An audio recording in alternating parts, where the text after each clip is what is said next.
家翻到嚟 Take 個 Five 啊！我係你哋嘅節目主持人李強啦。咁節目其實而家嚟到第10集、第11集啦，發現呢，其實原來唔少觀眾對於我哋跳出香港嘅嘉賓嘅經歷係特別感興趣嘅。咁啊，就好似前幾集嘅黃家駒啊，或者 Edwin 尹普晴咁樣啦。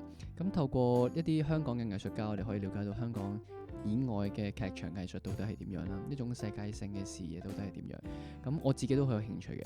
咁有見及此咧，咁所以我哋呢兩集呢，嚟緊呢兩集都會集中喺一啲睇下香港以外嘅地方，透過我哋嘉賓嘅眼睛啦，睇下世界上另外一個地方嘅劇場係點嘅。咁今集我哋率先就飛到去英國先嘅。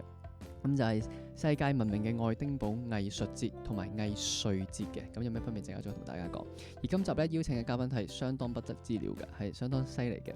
咁唔係客氣説話，我同佢算係識於微時啊。但係雖然而家大家都仲係微塵一粒，咁但係呢幾年你嘅努力咧同埋成績，大家係有目共睹嘅，而且係真係幫香港喺國際舞台上爭取到一個曝光點啊，説好香港故事嘅係真係做到。無論會唔會令你尷尬都好啦，我都要讀下你最近嗰啲驕人嘅成績先嘅。咁首先呢，我哋今日嘅嘉賓係喺2023年就喺愛丁堡藝穗節上面上演過佢嘅獨腳戲啦。然後呢，聯同佢嘅導演林善嬌得到咗權威獎項Fringe First Award， 而且係第一部獲得呢個殊榮嘅香港製作嚟嘅。跟住仲喺今年2025年呢，亦都再接再厲喺藝穗節裏邊再次同導演林善嬌合作出發，再去一次愛丁堡藝穗節，帶嚟嘅新製作更加係斬獲咗6份5星劇評、2份高度推薦，再成為 The Space UK 400幾部作品裏邊最高評價嘅演出之一，創咗香港表演團體喺愛丁堡藝穗節歷年嚟最佳嘅成績。劇作仲要入圍4項大獎、10項提名，最終攞咗5項榮譽，包括 Dark Chat Awards 2025嘅最佳劇本、最佳單人劇目同埋最佳女演員等等嘅。咁我知你未必好中意我賣弄你嘅成績同獎項嘅，但係我覺得如果有真材實料咧，就唔應該用賣弄呢個字嘅。咁我恭喜你同你嘅團隊得到咁令人驕傲嘅成績先。咁同埋希望你好好接受我嘅祝賀。咁我嘅朋友徐嘉純小姐，多謝李強。喂，你介紹下自己啊。Hello， 大家好，我係徐嘉純啦。咁我而家係一個劇場工作者，係啦，一個獨立創作人。咁我都係一個演員啦，都會自己做創作。同時間都會教學啊，或者做一啲社區藝術嘅 project 嘅。咁都好忙喎，自己一個獨立製作人、獨立創作人咁樣嘅。係啊，係有啲忙，即係頭先你介紹完，我去完啱啱喺英國8月底做完個演出，就啱啱翻咗嚟香港1個月，咁都已經馬不停蹄咁做一啲工作或者去發展自己個 project 咯。應該係我哋可唔可以由你嘅雜藝，因為可能觀眾未必認識你，未必認識我啦。我哋輕輕介紹下，如果你介紹自己嘅話，你會點樣介紹你嘅藝術之路？點樣香港土生土長嘛？係，我喺香港出世，香港讀書。我唔係喺香港出世，但係我喺香港讀書，香港長大嘅。哦，你唔係香港出世㗎？我喺大陸出世嘅。邊度人啊？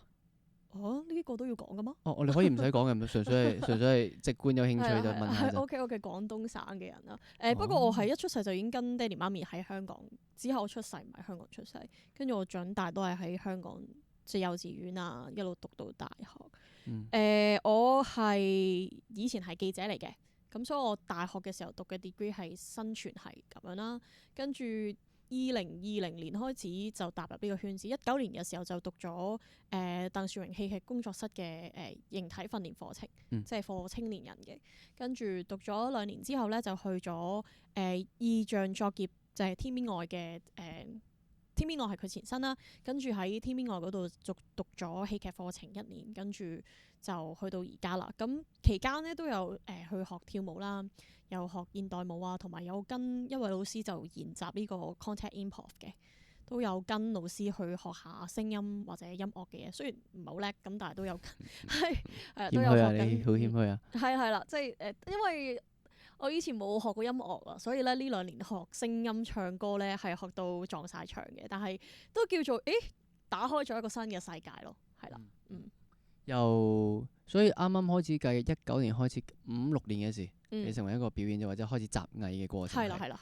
咁都幾 green 喎。係啊，我會形容自己都真係 green 㗎咁樣咯。咁你咁 green 嘅時候已經係2023年，即係學咗4年左右嘅時候已經挑戰獨腳戲呢一個咁高強度嘅表演形式，去愛丁堡藝術節係嘛？嗯同觀眾講下先，愛丁堡藝術節咧就係一個其實我做 research 好多年前噶咯，佢係啊直情係係啊係啊，二戰後冇耐就開始課全國交流一個英國嘅一個好著名嘅藝術節。咁藝術節就係可能會請好多世界聞名嘅藝術團體嚟當地表演啦，咁但係同時間佢亦都有另一個叫做藝術節嘅，咁藝術節就係簡單啲講就係冇審查，亦都冇邀請你嘅，但係你只要你 fringe 邊緣邀請到你嚟，你就可以喺一個相對比較偏鋒少少啦，比較獨立少少嘅製作，可以一齊帶過嚟，咁就更加我會形容嗰類製作可能更加小型、更加有活力、更加多元化、多樣咁樣去睇。咁你哋參加咗嘅係藝術節啦，係嘛？係冇錯。咁有勇氣嘅，一參加獨腳戲用獨腳戲參加藝術節嘅。其實我覺得我自己係冇諗太多嘅嗰陣時，跟住我嘅嗰陣時係我嘅導演林善嬌，即係 Kathy 咧，佢就講起就話啊，23年佢想去做一個製作咁樣啦，跟住佢就問我去唔去做啊咁樣，跟住我第一個反應都會好似你咁樣問，我就問我得唔得㗎咁樣，跟住佢就 Why not 咁樣，跟住我就好咁去試下啦，咁我就去試下，跟住然之後佢嗰陣時就問我，咁你想做我寫個劇本，你做一個女演員啦，即係女主角啊，定還是你想我哋一齊做創作啊咁樣？咁我嘅諗法就係橫掂都係咯。咁梗係一齊創作啦，咁樣。我唔知呢個想法係咪有啲唔同，但係我嘅諗法係橫掂都係咯，咁咪梗係有啲咩一齊試下先啦，咁樣。可能係關我以前嘅背景事啦，即係我係一個以前係記者，咁又慣咗自己獨立去做嘢嘅，咁所以我覺得有機會可以創作，咁啊不如去試下先啦。我有嘢想講，我又想做，所以我當時嘅出發點咧，我都冇諗到話係一個好大嘅舞台，做 solo 咧係好，原來係咁樣嘅一回事。我真係去到好後期先識得驚自己一個企喺個台度，原來係真係咁㗎咁樣咯。嗰個作品就係 A Funeral for My Friend Who Is Still Alive，係嘛？冇錯。講乜嘢㗎呢個作品？呢個作品咧係講我嘅朋友咧，佢要移民啦。咁佢移民之前，即係佢要離開香港呢個地方嘅時候咧，個緣起其實就係佢離開之前咧，佢就想揾我去寫低佢嘅故仔咁樣嘅。咁嗰陣時咧，我就訪問咗佢啦，然後但係我就處理唔到呢啲傷痛，咁我就一直都遲遲未落筆。咁但係我就同自己講，我發誓，我一定要寫到呢個故事出嚟嘅。咁我就將嗰陣時都仲未轉行，跟住後來我就記咗喺個心裏邊，然後一路記，去到有機會去藝術節演出呢個機會咧，我就覺得不如寫佢出嚟啦。我就寫呢個故仔，然後我哋個故事咧就係關於我一個好朋友。佢失咗蹤，佢唔見咗。我哋要為咗呢段友誼咧，要搞一個喪禮。咁我哋要為佢籌備嘅時候，例如我點樣揀咩棺木啊，揀咩場地啊。如果佢嗰個懷緬佢嗰個故仔要點樣講啊，即係一個喜鬧劇，一個 dark comedy 去講呢個故仔，然後同觀眾一齊笑笑喊喊，跟住去到最後尾先坐低講翻話啊，其實我同佢嘅關係係點樣嘅咧嘅一個咁樣嘅故事啊。OK， 所以都係由生活裏邊一個好貼近你，好貼近你傷痛或者係好貼近你嘅心窩嘅一個事衍生出嚟嘅一個故事，幾長左右㗎？40分鐘。你要自己一個人喺個台上面40分鐘去講呢個故事，點樣咧？咁演呢個作品嘅時候俾你嘅感覺？我咧好記得好深刻嘅經驗咧，就係因為嗰個創作過程係咁樣嘅，即係我導演咧，佢而家係 base 喺美國嘅洛杉磯，咁我哋嘅工作咧係我喺香港飛過去洛杉磯度喺佢嗰度生活啦，喺嗰度 research 啦，喺嗰度排戲啦，跟住然後喺美國嘅時候，我哋就會 jazz rehearsal， 即係 open jazz rehearsal， 見咗觀眾，跟住我哋準備好啦，我哋就一齊飛去愛丁堡嗰度演出啦。咁而我記得第一次見街嘅時候，即係 open jazz rehearsal 咧，係 full house 嘅，即係因為 Fringe 嘅演出咧係小劇場咧係50零人到啦。咁我哋嗰次咧就喺美國就有50幾個觀眾。哇！平時咧喺我哋排戲咧，我都想像到會有人，但我唔知道係咁樣嘅。跟住我嗰陣時係第一次做咧，係做到手震腳震啊咁樣嘅。跟住哇，原來咧一個人即係可能以前做嘅戲，首先唔係小劇場啦，或者係有好多人一齊做嘅嗰台戲。你見到觀眾咧，你只係見到黑色嘅下邊嗰台觀眾嘅眼睛咁樣。但係咧做小劇場嘅 solo 咧，觀眾嘅能量好似一大個波咁，全部人一齊掉過嚟俾你，接住啊接住啊，你冇得避㗎，而且係每一分每一秒都係得你喺個台上面控住個球。即係你可能就算有陣時你都係小劇場，但係你有 partner，你可以嚟喂互相射一射住，互相撐一撐住。我係你係 leader 嘅時候，我都仲可以 follow 下。但係做 solo 唔得咯，就係你每時每刻每個人都係俾緊你㗎，你點樣去運用呢一啲能量咧？係啦，呢個就係我記得好深刻嘅經驗咯。喺出發之前，你個問題係咩話？冇，就係你喺台上面呢40分鐘，你有好多次40分鐘㗎，係啊因為你演咗都幾多場啊？第一次係做9場加7場，因為我哋加咗場攞咗獎之後，跟住然後最近今年嘅新作就做咗新作就做咗18場咯。我哋去翻 Funeral 先，Funeral 攞獎係直情攞埋 Fringe First Award 喎，即係 for 唔認識嘅觀眾可唔可以講下呢個獎係呢個獎係重要㗎，唔係豬肉獎嚟㗎嘛？係重要嘅，重要嘅。佢係由The Scotsman 嗰份報紙去頒發嘅，咁佢係喺當地係一個權威嘅報紙啦，因為佢好多年嘅歷史悠久，咁然後佢會揾一啲 critics 去可能嗰個aspect 嘅 critics 去睇你個作品啦。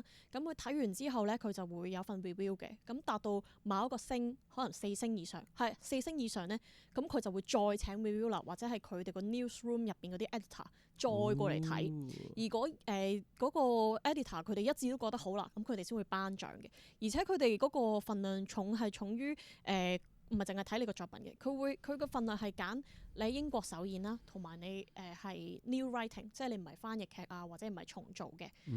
喺呢個我嗰年就係好似1300-1200個作品，呢個 category 裏邊有1300-1200個作品。咁佢哋個 newsroom 好大啦，咁佢哋如果就 spot 到你係嗰個 category，佢哋有人佢哋都會盡量派去睇嘅。咁我嗰陣時就好彩就即係第一個 reviewer 睇完。跟住佢再揾咗佢 newsroom 啲人嚟睇，跟住睇咗2次之後就我哋就攞咗呢個獎咁樣啦。最後幾多個作品得到呢個獎？呢個獎佢係佢分4個禮拜嘅，每個禮拜咧就有大概3個劇目會攞呢個獎。哇！即係1000幾個作品裏邊，每個禮拜3個，最多都係得11、12個。係啊，10零個度啦，跟住。佢哋會喺呢10零個裏邊再揀個第一名咁樣咯，咁我哋就唔係第一名嗰個啦。唔係係，但係個 review 咧，個 review 佢哋寫你點啊？除咗話有一個獎項之外，佢哋點接收感受你個作品啊？我補充翻先，嗰個獎項咧，佢就係俾一個佢哋個Fringe First Award 咧，其實係一個劇本獎嚟嘅，即係你頒俾嗰個故事嘅本身，就唔係頒俾演員啊表演上嘅嘢，係俾緊嗰個故事嘅。而我記得佢哋第一個 review，佢哋有講到就係話，我記得有寫話我唔記得晒成分，即係好唔謙虛咁講，就係話有講到 Carson 喺一個好空蕩蕩嘅舞台裏邊，安靜到淨係聽到冷氣嗰啲電流聲。但係佢可以呈現到一個世界出嚟咁樣咯，同埋有講到話個故事係用緊一個方法去貼近緊香港嘅時局嘅，佢哋又見到呢啲嘢，所以我覺得嗰個 review 嘅好係佢都理解到我哋後邊嗰個世界發生緊咩事，即係我哋成日講劇本，其實佢後邊嗰個文本係做緊啲咩咧，同嗰個時空時代嘅嘢，其實佢哋呢個獎項嘅 critics 佢哋都睇到嘅，都知道個世界發生咩事啊。你同意啊？呢個亦都係你想同觀眾分享，帶俾觀眾嘅一樣嘢，重要嘅嘢。係啦。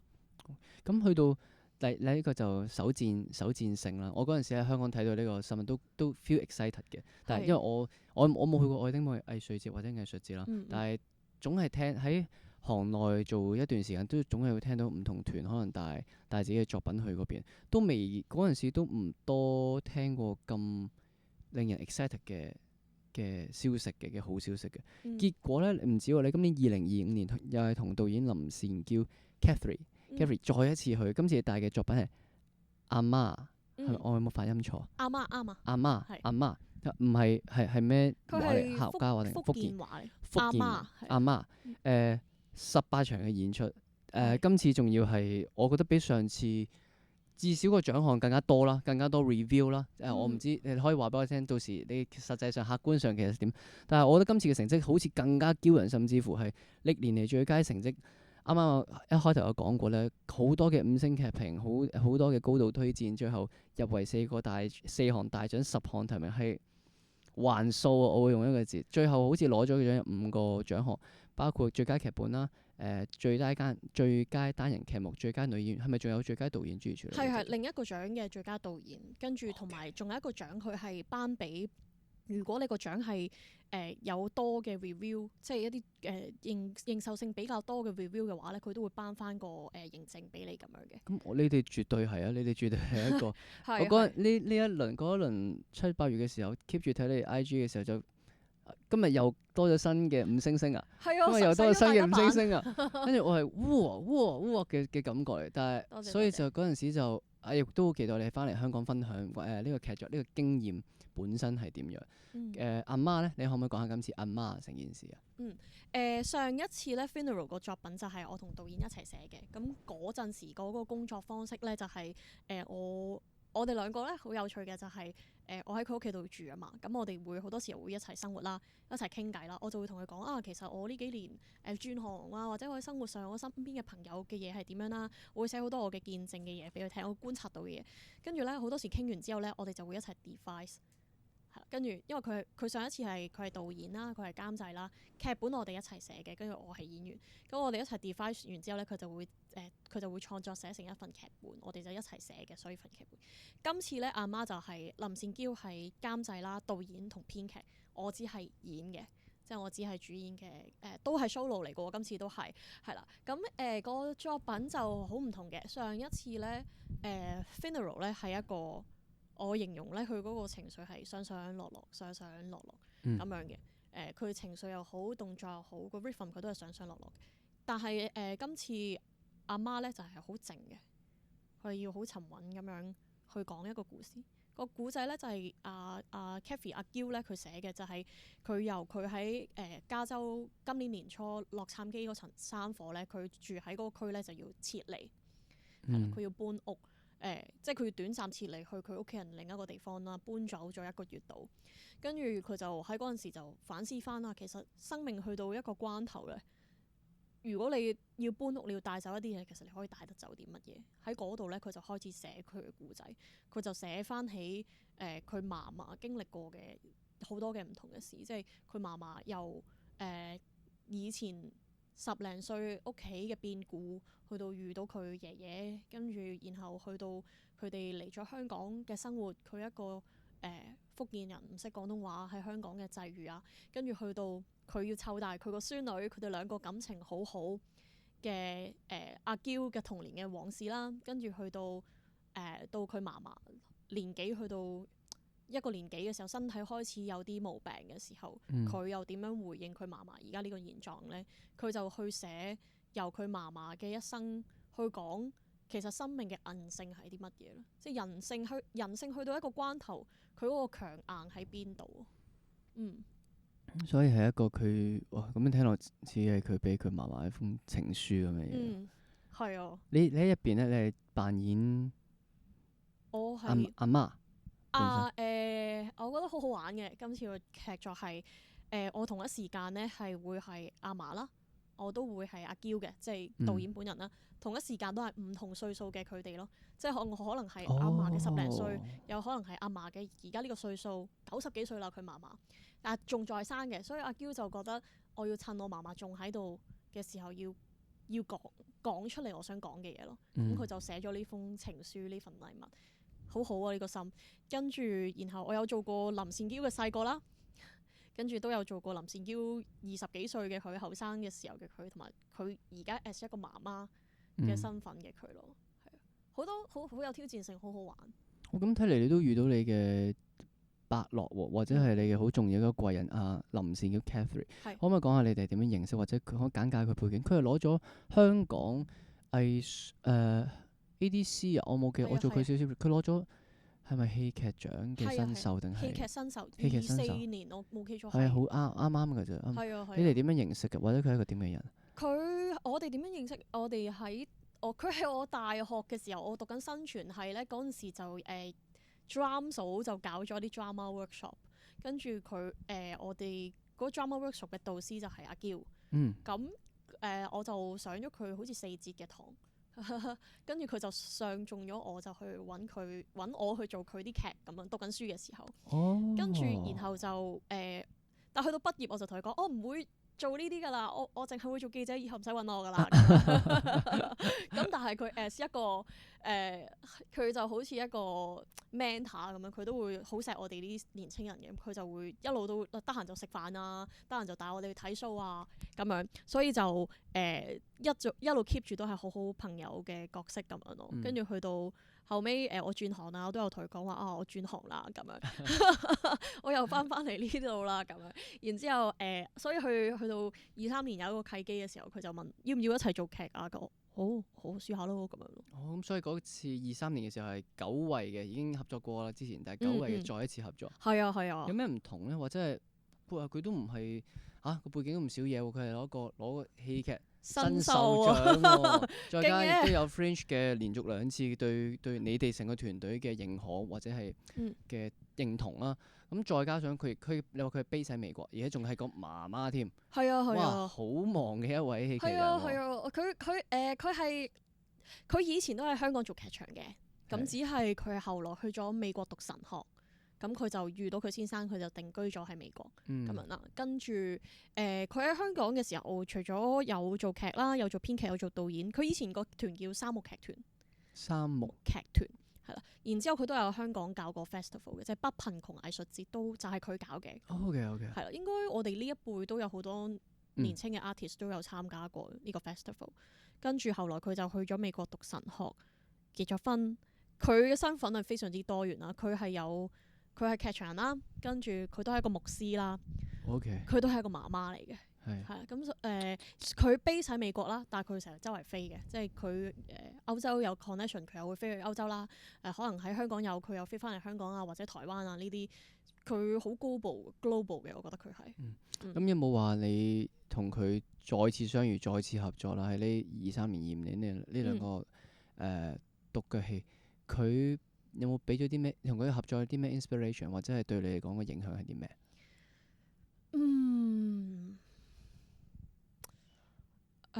一路講一路整理。我記得第一次咧非常之衝擊嘅就係我咪話喺佢度排戲嘅。我記得即香港同美國有時差㗎嘛，爭15個鐘咁樣啦。我記得我落地咧第3日咧，我就問導演，即係佢話你不如即係因為時差啦，個人又好攰啦，跟住佢話你瞓下覺先啦，不如食下嘢先啦，好唔好？我哋出去食下飯先啦，好唔好啊？咁樣跟住，然後去到第3日咧，我就問佢排戲未啊？不如排戲啊，快啲排戲啊，好唔好啊？咁樣我係早咗好多度嘅，因為嗰陣時我係覺得係一個重新嚟過一個，即係俾一個專心俾自己有半年時間去做呢件事。我就早咗成4個月飛咗過去，係啦，飛咗過去美國，咪2個半月啊，定唔知4個月？我早咗4個月，我4月到美國，跟住8月演出嘅。OK，係啦，係差唔多，所以我早咗好多嘅。然後我第3日就問佢排戲啦，好唔好啊？快啲排戲啊！跟住佢話你急咩啫？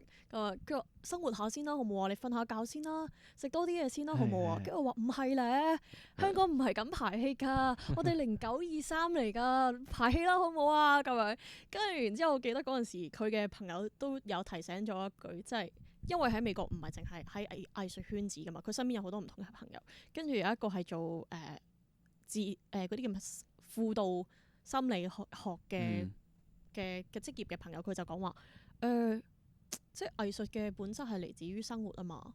其實你好好生活啲嘢就會嚟噶咯喎。如果你困喺嗰個排練室裏邊咁樣困嚟困去，佢係咪一個好嘅創作咧？即係佢咁樣問我。咁所以林善嬌佢經常要提醒我嘅就係好好生活咯。佢覺得好多好嘅創作、好嘅表現都要個質地係喺生活度嚟嘅。跟住，然後好多時我哋可能每日固定就係2-3個鐘或者一個先排完呢就停手噶啦。即係佢就叫我唔好 drill 入去啦，瞓下覺先咁樣。或者我哋會一齊出去揾啲人傾偈，即係例如揾下移民咗嘅人其實心態係點樣啊，又做下呢啲 research 去探訪下嗰邊嘅家庭啊咁樣。跟住佢好多喎，我哋排戲上嘅嘢會提我唔好急咯，即係好好 depth 真下。其實每一分每一秒做緊啲乜嘢咧？跟住佢同埋佢個人係好着重嗰個表演者嘅心地好唔好嘅，即係佢會期望唔好追太多功名利祿嘅呢啲嘢。佢覺得如果太追功名利祿咧，就會冇咁好睇啦，即係唔純粹就冇咁好睇咯。係，所以我覺得同埋我覺得最大嘅學習唔係喺嗰個，唔係好 specific 喺個表演嘅 craft 上面。佢係令你點樣做人咯。即係我記得我第一次去嘅時候係一個好冇信心嘅狀態嚟嘅，即係好驚啊，覺得自己唔得啊，覺得自己唔靚啊，做唔嚟㗎咁樣。但係去到而家第3次嘅時候，起碼會企得穩陣啦，即係唔會成日都患得患失啦咁樣咯，都係咯，即係例如我有時會同佢講話難得喺歐洲演出，係咪要快啲去下歐洲旅行啊？以後冇機會㗎啦咁樣。跟住然之後佢就話：點解要諗以後冇機會咧？點解會覺得之後冇機會先？即係要敢想像咯。佢會覺得敢想像、敢去試，係我見到佢喺佢身上學嘅嘢咯，行動力咯。咁講咗少少關於藝術節個表演內容本身啦，合作本身。咁藝術節唔係淨係你去表演噶嘛，你都要睇人表演或者喺嗰邊生活噶嘛。咁你都叫做去過2次，淨係講愛丁堡都2次啦，都叫做你嘅 passport 都去咗2次歐洲啦。至少你一定唔知嘅本人我諗，但係都係真2次啫喎。係啊。不過去咗唔同國家。咁呢2次你透過愛丁堡藝術節見到嘅英國啊，或者係見到世界各地嘅劇場人，你見識到啲咩咧？我記得第一次去嘅時候呢，會覺得個世界好大，係啦。然後第2次呢，會見到點樣謙虛咯，學識點樣謙虛。因為呢，補充下藝術節係一個點樣嘅一回事啦。即係頭先阿李強都有提到呢，就係佢係有分我唔知中文係咩藝術節同藝術節啦。其實嗰個故事緣起就係講緊當時政府想搞一個 festival， 咁佢可能只係請一啲大團啊，或者世界各地唔同嘅大團嚟啦。咁嗰陣時啲人就覺得點解我哋啲民間嘅人唔可以都喺一個 festival 入邊啊？所以最開初嘅時候呢，就有一班人喺個 festival 嘅外圍邊緣度去搞自己嘅創作，係啦。咁然後搞下到而家70年啦。搞下咧，嗰個邊緣嘅 Fringe Festival 咧，仲大型過喺個政府搞嗰個 festival 度。而愛丁堡藝術節咧，係即係喺愛丁堡嗰度咧，整個8月係會有3000幾個 show， 大小小唔同嘅 show， 由朝頭早9點去到凌晨1-2點，輪流咁不斷係咁做嘅。即係點樣一回事咧？可能9點我係呢一檔，我做完之後咧就10點有另一個 show 入嚟，跟住佢做完之後有下一個 show， 係可以排滿晒喺成個。其實愛丁堡唔係好大嘅啫，但係佢係一個 walkable city。我諗當同香港，我唔知香港邊個大啲。總之就係佢係一個城市。你諗下，可能係一間 cafe、一個展覽廳、一個舞台、一間學校、一個公園，每一個角落佢都係有 show 做緊，由朝到晚。有啲就可能唔使錢嘅。行入去個酒吧就睇得㗎啦，有啲咧可能要俾少少錢，可能我呢啲小劇場就可能100零蚊一張飛就可以入去睇有 show， 係啦，係咪平過香港咧？咁你都可以去睇，例如政府搞嗰啲請一啲大團過嚟，可能係南非舞蹈團啊，或者係一啲管弦樂團啊，呢啲大 show 佢一定係大嘅 production 先有，即係各種唔同嘅種類都會喺愛丁堡成個 city 度睇到咯。即係我可唔可以咁形容係即係例如係香港藝術節咁，有香港藝術節搞緊佢嘅 festival 啦，然之後有一批民間嘅香港 artist。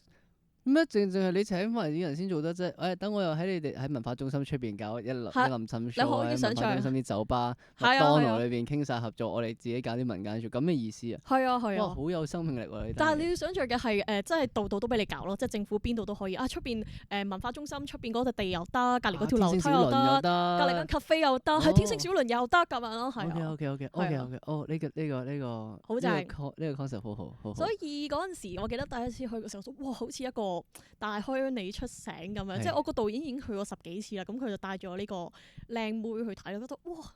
即係我記得我嗰時即係有睇過啲韓國嘅。只係2個人做嘅 show 啦，跟住佢哋用啲好簡單嘅 pop 又好好睇啦，跟住又有睇過啲人哋外國嗰啲專業劇團嗰啲，哇！即係睇到每一樣嘢都覺得哇，點解可以咁勁？哇，咁少嘢可以做到咁樣，咁多嘢可以做到咁樣，好似入咗個大觀園咁，見到好多唔同嘅嘢嘅。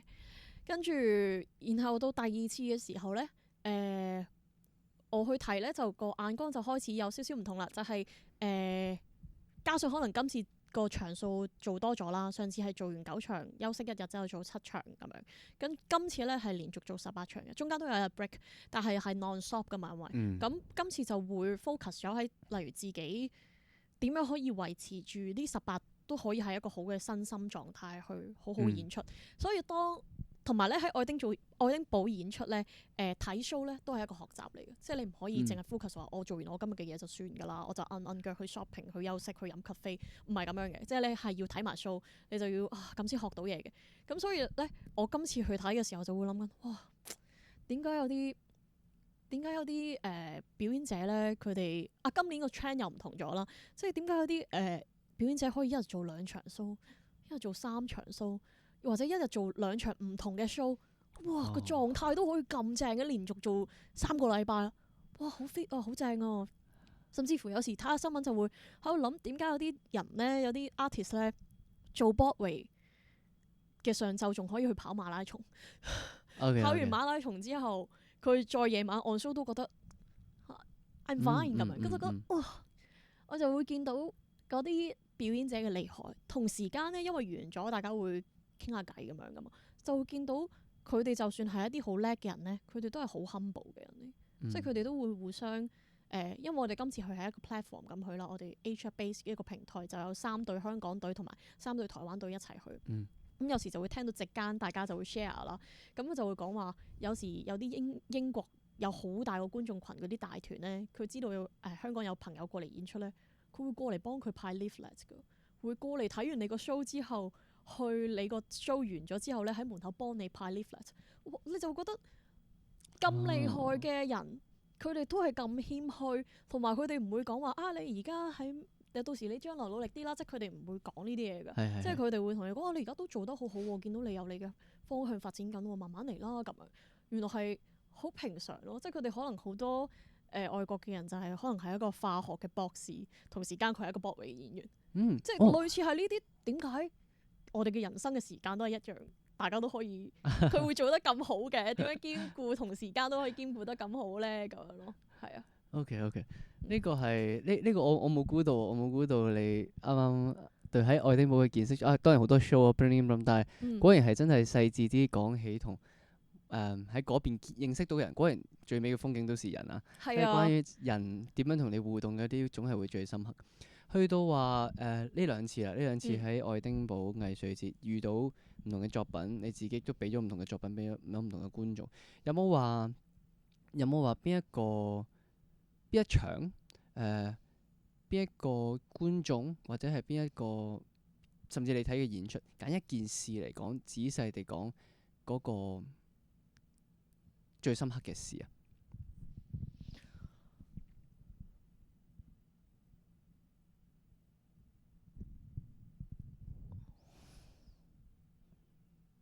好難答呢個問題。唔緊要，你可以諗耐啲，我哋唔怕 dead air。最深刻嘅演出，演出啊，唔好啦，我話好好生活啊嘛。即使係只要係喺呢2個 period 期間，你最深刻嘅事、畫面、一句 comment 咩都得。我想一個故事啫，會唔會有一個咁樣嘅 moment 咋？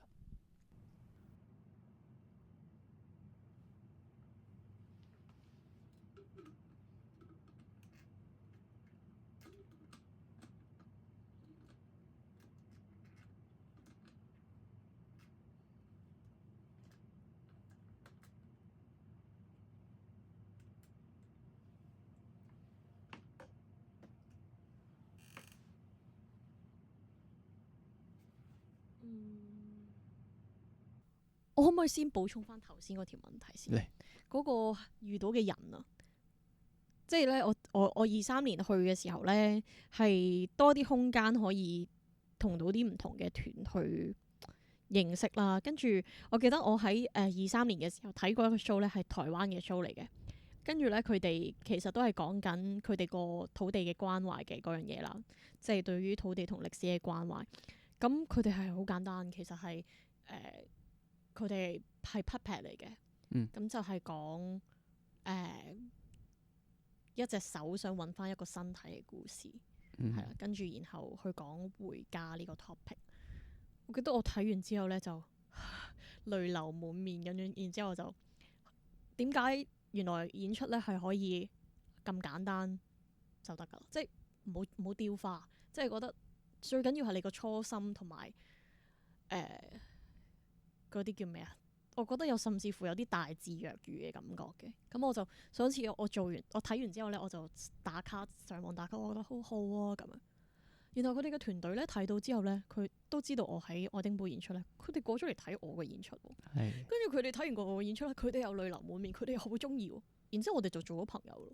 即係我就每一次去台灣嘅時候咧，我哋就會互相探訪咯。即係咁啱佢哋今年25年又有去愛丁堡啦，咁所以我哋就做咗好好嘅朋友。即係友誼或者 connection 咧係可以喺一個 festival 發生嘅。即係呢個係我想話俾觀眾聽咁樣咯。即係可能係大家都係識於微時咯。即係大家都係做緊一啲好簡單嘅製作，但係大家都會見到大家嘅用心，然後成為咗好朋友。日後可能係你創作上嘅伙伴嘅，係咯。我覺得呢個亦都係我想即正正其實已經係我啱啱想問嗰條問題，所謂深刻嘅事呢一類，有冇話嗰種你所講嘅大智若愚，或者係我唔知觀眾想唔想像到咧？即係平時入劇場，因為係一個好綜合嘅藝術，綜合性藝術咁啊，有燈，有好靚嘅衫，有音樂廳，諸如此類，有戲睇，有好多花神嘢。但係一啲相對小劇場，細到即係可能學家純或者係一間 cafe 啊，一個 black box 啊，淨係得一個演員喺舞台上，冇好多沙哩隆重嘅嘢。咁一個人咁佔一個空間，咁物理上可以發生嘅嘢係有限噶嘛，但係想像可以發生嘅又變得無限嘅話，而所謂大智若愚咁簡單嘅嘢，你喺香港你覺得多唔多機會發生呢一種？你喺台灣，你喺愛丁堡見到嘅呢一種演出，或者你自己嘅作品，你覺得喺香港重演，已經叫做享譽過愛丁堡藝術節啦，搬翻嚟香港會唔會受歡迎，或者香港接唔接受呢？覺得哇！呢個頭先咧，你又講到點樣？你令我諗起我喺今年睇過最深刻嗰個演出喺愛丁堡嘅時候，佢咧有一個演出咧係得2個演員啦。其實我甚至乎唔會稱佢哋係演員咯，我會稱佢哋表演者。佢哋咧就係2個人，一個人咧係負責彈吉他唱歌嘅，另一個人咧佢就係一路揸咪一路講故事，然後但係佢嘅速度咧好似 rap 咁嘅，即係佢有 rhythm 嘅佢講嘢嘅時候。然後佢哋就由希臘神話 Orpheus 去講起，一路講到佢哋嘅創作故事。咁我英文唔算好好啦，我一路睇嘅時候咧，我係跟唔到佢嘅故事去到邊。但係咧，我係睇到喊晒。即係我身邊嘅所有觀眾咧，都係喊晒。跟住，然後我好似見到佢嗰個呈現緊個世界係發生緊咩事。咁我哋就有傾話，同埋我見到即係愛丁堡有另外一個 show 咧，都係好類似嘅，就係嗰個表演者佢本身咧，佢一路講，佢係一路跳出跳入嘅，佢會一路講佢嗰個虛擬嘅想像世界，一路講佢自己，同時間會有音樂嘅伴奏啦。而我見到個 trend 就係表演者佢唔再用一個故事進入去個角色入邊，同你講我想講嘅嘢，然後直接同佢講阿李強嘟嘟嘟嘟嘟，或者嘉純嘟嘟嘟嘟嘟，我要同你講我今日見到個世界係點樣嘅，然後拎走咗我哋本來有嘅劇本，其實佢都係劇本，但係拎走咗一個虛構嘅世界或者角色去分享緊佢想講嘅嘢，而嗰樣嘢係靠嘅係表演者佢有幾相信，然後佢投射出嚟嗰個想像係點樣。或者係個表演者佢個 chemistry 係點樣嘅？我見到對我嚟講係都幾震撼，即係語言係啲咩啦？點解我聽唔明我會見到啦？或者係點解拎走咗個角色，反而或者拎走咗嗰啲虛構嘅故事，反而會同觀眾會咁 connect 嘅？係咩嚟嘅咧？嗰個表演嘅真實性、真誠係邊度？呢啲我都會學到一啲嘢，或者我見到原來歐美嘅世界佢哋嘅表演開始越嚟越有呢種趨勢，就係拎走文本，即係嗰樣嘢係咩嚟嘅？點解咧？係咪而家呢個時代需要有呢種對話嘅渴望咧？咁樣對我嚟講係幾有啟發性嘅，都會我嚟緊會想做一個小創作嘅第一個 stage 就係探討對話咯，係啊，我會想做嘅一樣嘢。跟住例如頭先你講到話小劇場啊，我今次做即係呢兩個劇本。林善嬌佢嘅創作嘅風格咧係好簡約嘅，只有一個人一張凳，極少量嘅 props。今次我哋得兩樣 props 啫。上一次就係一個背囊入邊嘅嘢就係㗎啦，一個背囊入邊有本簿、有支水、有支筆，that's all 咁樣。然之後就係個 costume 啦。覺得佢嘅厲害之處就係佢會減走晒好多餘嘅嘢嘅，喺入邊實在地見到佢就係㗎啦，係咁當然都係要靠佢嘅調教啦，或者佢嗰個編劇上嘅功力，所以我先可以做到。香港有冇可能做到？我覺得香港嘅演員係好好㗎，即係佢哋嘅功力係好足夠，只不過我唔知道我哋喺 production rise 嚟講，市場會唔會允許，或者有冇空間？如果嗰個創作人係乜嘢都唔係嘅時候，佢用呢一種方式去做表演，觀眾 buy 唔 buy 呢？票房 buy 唔 buy 呢？我會可能有呢個擔心，係咯，即係只係我哋因為攞咗獎，叫做有啲嘢可以支持下我哋翻嚟香港做，可能就會多啲人關注一下。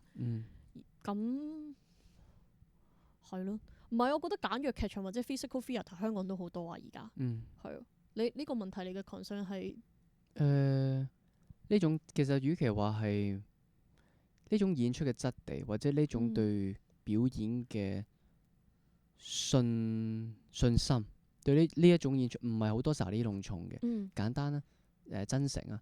我講緊嘅係呢一種對於劇場嘅信念本身。你覺得喺香港夠唔夠？你覺得喺香港容唔容易被看見，或者係被接受、被欣賞？夠唔夠空間俾呢種劇場萌芽？再直接啲嘅話就係，如果你覺得你將你呢兩次嘅作品帶嚟香港，喺香港做嘅，有冇信心？或有冇信心同觀眾可以好好地交流？有冇信心香港嘅劇場嘅香港嘅觀眾會準備好去接收？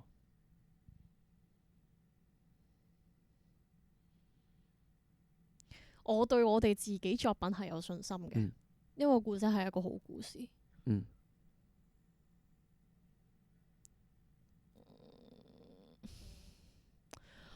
唔知喎，我覺得香港嘅社會或者香港嘅觀眾係渴望聽到呢啲簡單而真誠嘅故事嘅。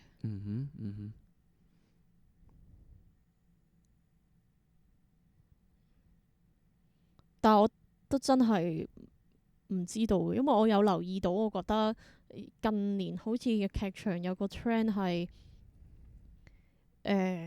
都需要有明星助陣先會賣得很好，或者係一啲常見嘅名字先會多啲人買飛。我唔知啊，所以係咯，所以我都與其關心，我從來冇諗住絕對唔係質疑你哋作品嘅認受性㗎嘛，或者係咪一個好故事只係香港呢一個佢有佢嘅市場啦，佢有佢嘅觀眾準備接收故事嘅空間㗎嘛。嗰啲空間本身有冇好似可能係 Fringe Festival 咁樣，有一種咁樣嘅 open mind， 又或者係有一種咁樣嘅冇乜前設嘅入嚟就睇一張凳就一張凳啦，我就嚟聽你好好地，甚至連故事都冇，角色都冇，咁就同你人同人之間咁樣去聽個故事本。呢啲空間可能係呢啲實體空間夠唔夠咧？呢啲相遇嘅機會多唔多咧？老實講，我覺得劇場以外反而多啲，即係我可以搞唔同類型嘅。我留意到嘅係香港越嚟越多藝文活動，香港越嚟越多類似有對話空間或者係好真誠地相處嘅藝文活動。但係佢可能係喺一間鋪頭度發生，一間書店度發生，嗯佢喺一架巴士嘅開篷巴士上面發生，各樣唔同嘅嘢度有進行嘅。我係留意到呢2年係越嚟越多呢啲活動嘅。嗯但係你話去翻劇場本身咧，又好似佢仍然係喺一個演出嘅空間入邊咯。係啊，我覺得有呢個渴求，但係製作上好似唔算好多呢一種嘅嘢出現咯。冇呢種嘗試，反而係啲係都係嘅。咁我哋通常睇得多，一定係啲廣告落得好重，PR 落得好重，商業劇場多，咁都係一個 new trend 嚟嘅香港嗯演藝界嘅上。但係你對藝文個活動咁舉場，我都覺得啱啊。就鹽田梓藝術節啊，或者嚟緊留白之間嘅 Horizon 啊嘅藝術節都係嘅，一直以嚟都係。不過我會阿都嗰個算係呢個方向咯，即係阿都佢做 Every Brilliant Things 嘅寮屋版就係呢一個方向咯，即係比較地一啲嘅，比較係不斷同觀眾有互動嘅呢一種咯，係。所以應該係不停都喺好似一啲一啲嫩芽、一啲小花朵、小野花喺唔同嘅角落開。可能我哋就係因為佢夠少咯，就係因為佢夠同觀眾之間嘅關係可能越夠簡單，反而我哋只係我哋自己唔知嘅機會咁。我都希望期待香港，可能都唔係更多啦，可能已經好多啦，或者學你話齋，可能我哋見唔到。係啦，可能係點樣可以我例如當有100種呢啲小野花喺呢個月發生嘅，佢係咪每一朵花本身都 reach 到佢？首先佢嘅觀眾嘅 capacity 唔係好大啊，但係咪每一朵花都有咗一批已經遇到一批屬於佢嘅觀眾呢？或者係呢個城市係咪大家都有呢個 awareness 或者係有呢個 information 去接觸到呢啲唔係喺廣告上先睇到嘅民間嘅簡單直接嘅一啲咁樣嘅小花朵，一種咁樣嘅 fringe 嘅精神啊，或者咁樣講，可能係呢一類所謂民間藝術節，除咗只係每一年一度嘅一個大事之外，一個值得推廣嘅精神本身，可能係即係其實應該係 fringe 應該係無處不在咯，即係應該係生活每一個地方都可以做到。我呢個令我諗起上年睇嗰套短片電影啊，即係野草咧，佢導演拍咗一條30分鐘嘅短片，但係佢係喺社區不斷流動放映咯，即係可能喺酒吧啊、喺公園啊、喺沙灘啊。最近興係啊，最近我就覺得即係除咗對套電影嘅欣賞之外，我覺得佢對於呢個模式，我好讚賞佢咁樣，即係佢係不斷去諗辦法點樣可以令到觀眾可以接觸到，佢自己可以傳播得比較多啲。可能因為劇場佢嘅模式唔係咁容易可以拎得走啊，即係電影都仲可以播到就得咁樣，即係聽落好唔專業。但係我意思係佢係容易啲 adapt 喺個場地度，但係劇場係你要勞師動眾啊嘛，即係如果你有燈料有聲，其實你真係好多嘢要顧，咁好似唔係咁容易可以喺每個地方發生啦。咁同埋都關香港嘅 policy 政策事嘅，即係唔係每個地方都咁容易可以俾你做演出。但係我會好期待嘅就係、即係將來自己都有能力可以有辦法即係除咗係林善嬌嗰套美學影響咗我，即係簡潔之外，係佢成日都講話我哋呢啲一個行李箱就可以走天涯㗎。即係有冇辦法可以做到一個演出，就係我拎咗個行李箱喺香港隨時坐低我就做俾你睇。我都好期待我自己有一日都可以有咁樣嘅風景咯。好，我哋第一集去到呢度先，我哋陣間翻嚟再傾。Thank you。陣間 take 個 5，我哋 take 個5先啦。陣間再見。